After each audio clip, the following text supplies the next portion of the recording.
guys, and welcome back to the Virtual Reality Show, where we talk about any and all things related to virtual reality inside virtual reality. I'm your host, PHIA. Identity. For most of us, we don't even second guess who we are or who we might be. You're you and I'm me. Now, my understanding of who I am was expanded when I first dove into VR. If you're up to date on some of my other videos, you'll know that I had a very intense first session in VR when I came face to face with this digital avatar that I had created for myself. And I found that my brain actually identified with it in a way that felt real.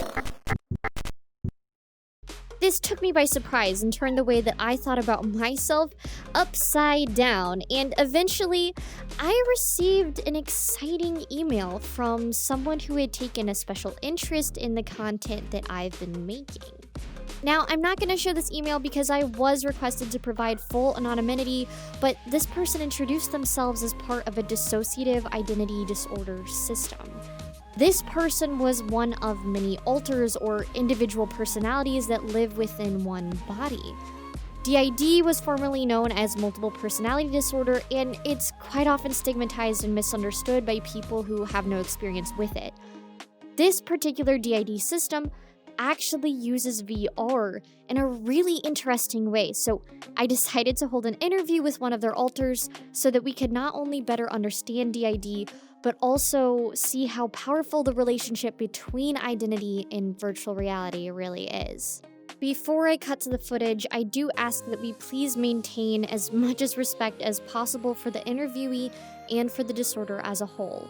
It might be hard to understand, but please let it sink into your brain that this is a traumagenic disorder, meaning that the people who end up getting diagnosed with it had to go through repeating trauma as a child or toddler to end up with this condition. My comment section is not the place to be accusatory or negative, but rather open and welcoming towards better understanding what's going on. So let's start by listening to this alter share what DID actually is to them. So how DID is formed? So normally, when you have a child, like a toddler, they have a few ego states. They have ego state for sleeping, for rest, for playing, for the ego state that activates when they're with their caregiver, and everyone has that. Like everyone in early childhood, they have a lot of them. And around the age of 7 to 9, that integrates into one person. And after that happens, I think it's impossible to have the idea. What happens with person that is having recurring trauma in their childhood? Brain tries to cope with that and tries to make sense. Especially one of the important things in developing the idea is to have a disorganized attachment with their parent. So the parent is unpredictable, can be very nice and loving at one point, but then can be very abusive and can, be very harmful to a child. And then brain tries to separate those parts so the person can function. So like a normal person, right? When they might have sometimes something similar, but on a much smaller scale. So for example, when you are in front of your friends, right? Or in front of family, you behave a bit differently. Or when you talk in different language, you might have different personality depending on which language you speak. But it's still you, it's still part of you. You are like using different part of yourself. But in the ID, they're like really separate people. So basically, as I was talking about the different ego depths, after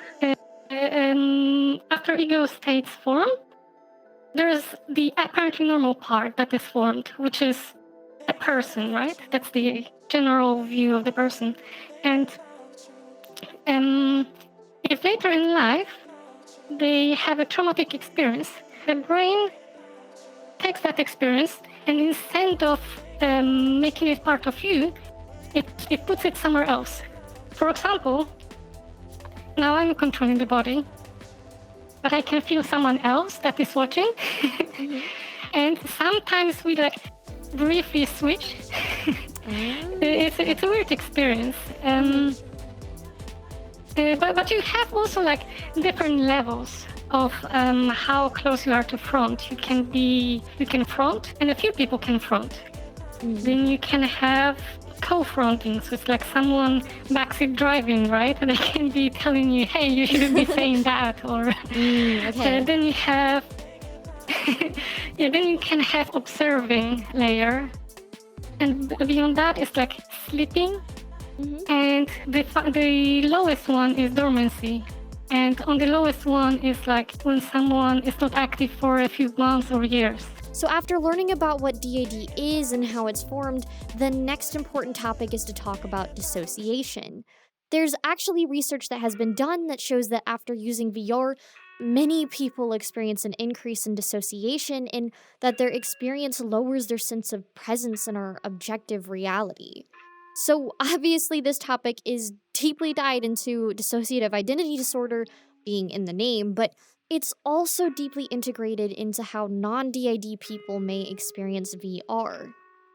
So you know about depersonalization and derealization, right? You talked Yes. about it in one of the videos. Yeah. So our host has been feeling derealization like half of life by now. Like for half the life, there was like constant derealization, and that was triggered by one of the traumas. Over a year ago, they went to therapy, but to work on some other things. They didn't even expect anything to really happen. But they, like just generally feeling anxious and having problems socializing and things like that. And then, really weird thing happened because body kind of started talking by itself about traumas that the host didn't even know about.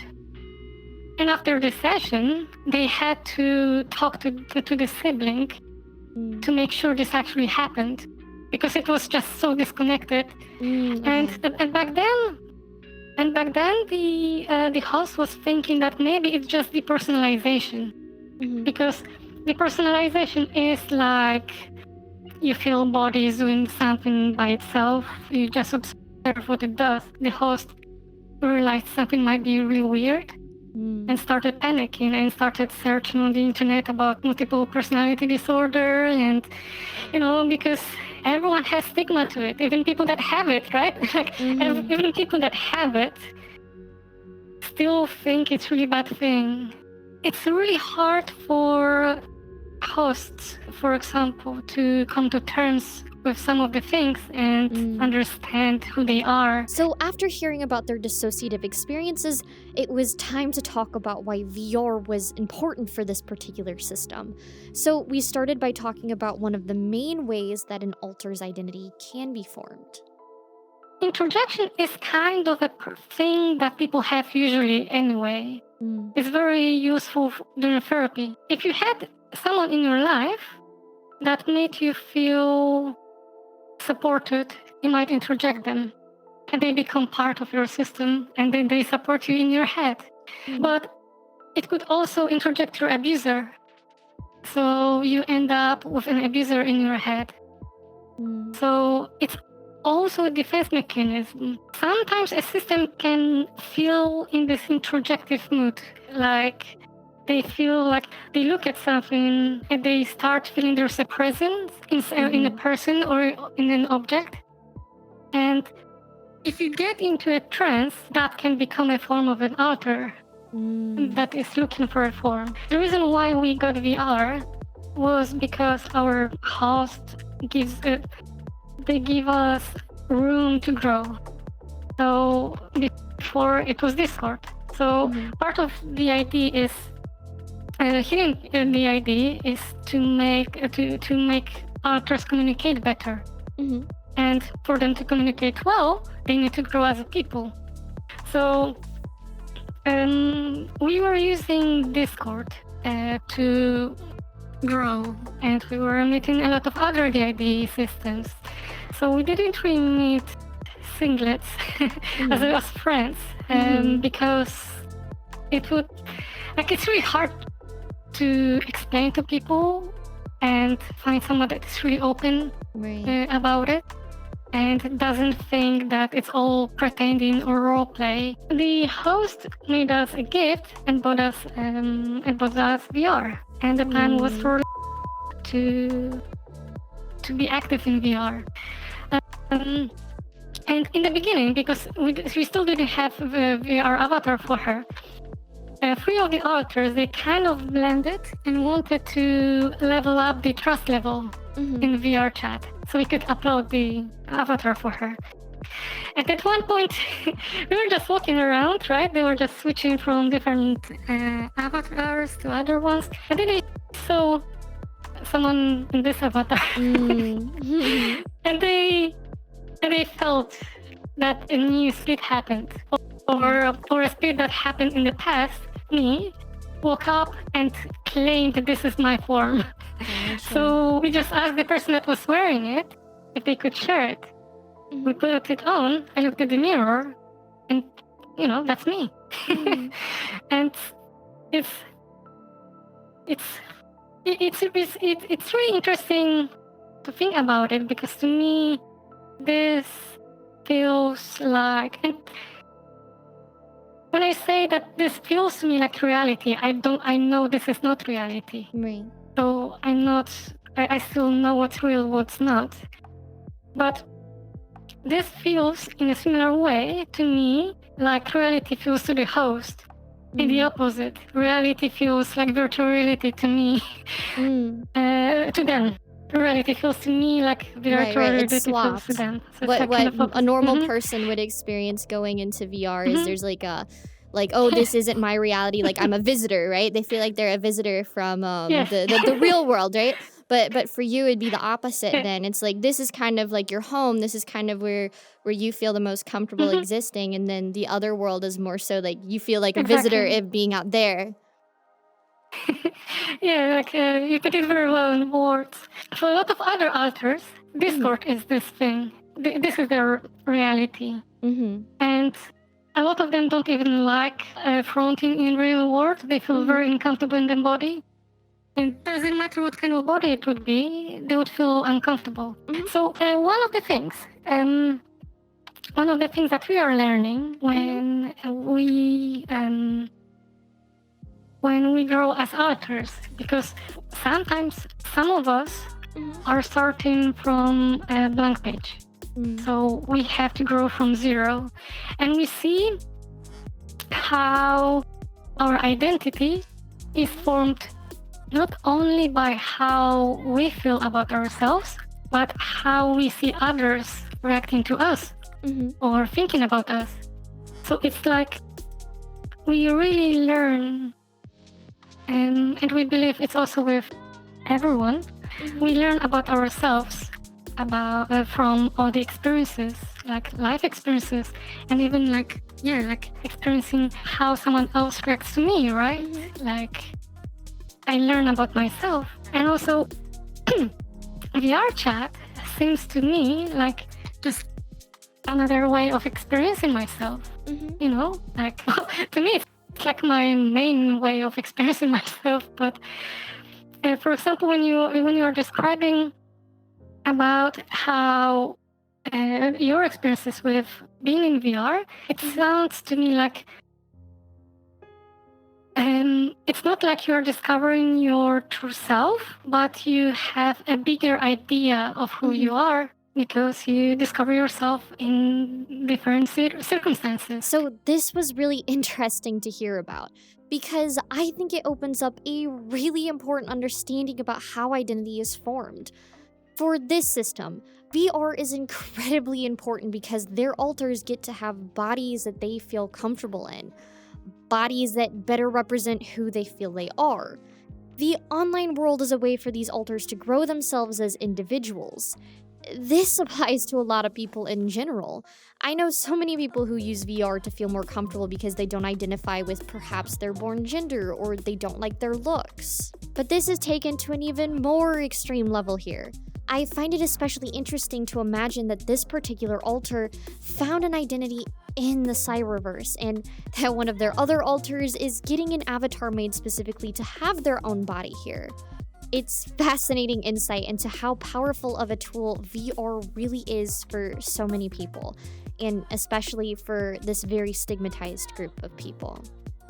Identity is formed because of a model that is formed of yourself, but this model can be created using different things. And it can be body, but it can be something else. You know, for us, it's not a body.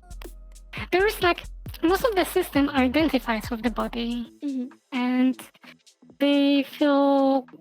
some of them feel better in the body, some of them worse, but the other layer of the system that is more like characters, you know, like we don't have that, and our identity is built around different factors that define us. Right. And I feel like in VR you have this another aspects that you use to form the identity, like your perception of yourself. I feel like usually people are so stuck in the way they experience the world that they take it for granted in a way that they expect everyone else to experience it in the same way. And, you know, sometimes you have someone asking, hey, is my rat the same as your rat? You know, but people don't very rarely go much deeper than this. And it's just like seeing how we, like in the system, how all of us experiences identity, reality in a completely different way. It's really mind extending, you know, in a way. And I feel that if you have an opportunity for that in VR, for example, I think your mind has expanded, like the way you describe it, like experiencing yourself in VR and like how it's changed you, like how you feel. It is mind extending. It is. And like I think people don't give enough credit to it, and we are kind of special in this. I think like not everyone has that insight, and you know they don't go that deep into it. Like they don't. Like that's why I really like your channel. Like you are very open about all the experiences, you know, and you like explore those different things. But it's I just feel like, for example, when I see doctors talking about the ID, right? I feel some of them don't really understand it. Because they can't experience it. They can only do as much as they know, right? But not how much they experience. It's really, really hard to understand it when you couldn't experience it. For example, when I'm talking to you about some of our experiences, all this information is compressed, right, to words, and I'm trying to tell you how it feels. It really is about the encoding and the decoding process of being able to understand each other. And I feel like kind of almost like what it's like is like if you're telling someone about like a dream you had and be like, oh, you know, like I went to this white castle and there was, you know, like this crystal floor. Like what people are gonna see in their heads is not gonna be what you're telling them. Like they're gonna see their own version of that. And I feel like it's kind of like the same as you know, people who are trying to understand, you're giving them and giving us details about it, but what we're seeing in our like visualization of it is going to be a lot different than what you're actually experiencing. I learned a lot from this conversation, and I really hope you did too. If you enjoyed this video, then please give it a big thumbs up and subscribe to the Virtual Reality Show channel for more meaningful content. If you want to talk more about this topic or any other topics relating to VR, then go ahead and join my Discord, link in the description. We're actually working on a TVRS studio world in VRChat, and anyone who joins the virtual VIP tier on my Patreon page from now until the completion of the world will get their name on it permanently. I'm also trying to get partnered over on Twitch, so it would be a huge help if you dropped me a follow and joined in on some of our streams to help me achieve that goal. Anyways, I've been your host, PHIA, and I'll see you on the next video. Bye! Special thanks to my September Patreon members and virtual VIPs, Do Tech, Fur Trap, Private Donuts, Score Maller, and Top Waffle.